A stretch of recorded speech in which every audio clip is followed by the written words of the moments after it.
নমস্কাৰ, এই মুহূৰ্তত জনাইছো কেইবাটাও গুৰুত্বপূৰ্ণ খবৰ। প্ৰথমটো খবৰ, বুঢ়ীৰ ব্ৰহ্মপুত্ৰত অঘটন, গা ধুবলৈ গৈ সন্তানহীন কিশোৰ। মঙলবাৰে বিয়লি ব্ৰহ্মপুত্ৰত গা ধুবলৈ গৈ সন্তানহীন এটি কিশোৰ।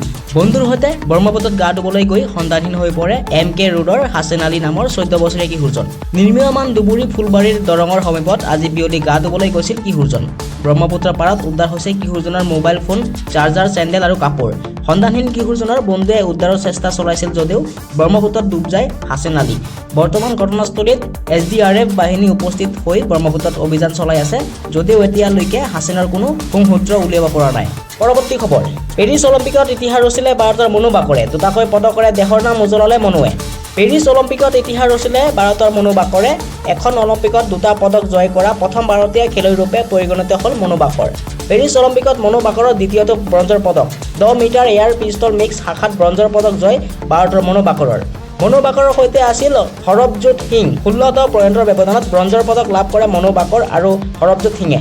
মনু বাকৰ আৰু সৰবজোত সিঙৰ হাতত পৰাস্ত কোৰিয়াৰ প্ৰতিযোগী। পৰৱৰ্তী খবৰ, একাংশ উচ্চ শিক্ষিত যুৱক সহজধনৰ লালসাত পৰি পথভ্ৰষ্ট হৈছে।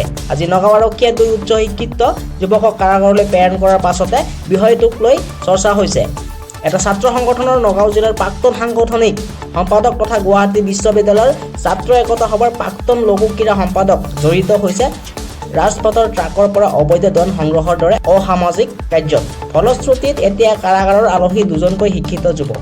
সাংগঠনিক সম্পাদক তথা গুৱাহাটী বিশ্ববিদ্যালয়ৰ ছাত্ৰ একতা সভাৰ প্ৰাক্তন লঘু ক্ৰীড়া সম্পাদক জড়িত হৈছে ৰাজপথৰ ট্ৰাকৰ পৰা অবৈধ ধন সংগ্ৰহৰ দৰে অসামাজিক কাৰ্যত। ফলশ্ৰুতিত এতিয়া কাৰাগাৰৰ আলহী 2জনকৈ শিক্ষিত যুৱক।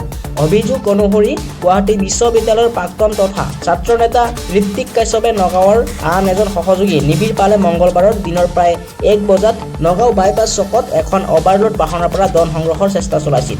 বাহনখনৰ চালকক প্ৰথমে গালি-গালাজ অসভ্য আচৰণ কৰি অভাৰলোড কৰি সামগ্ৰী সৰবৰাহ কৰিবলৈ দিয়া নহ'ব বুলি বৃহৎ পৰিমাণৰ ধন দাবী কৰে। দুয়োৰে এনে অপকৰ্মৰ বিৰুদ্ধে জাগিৰোডৰ চাহিল আলীয়ে নগাঁও আৰক্ষীক অৱগত কৰে।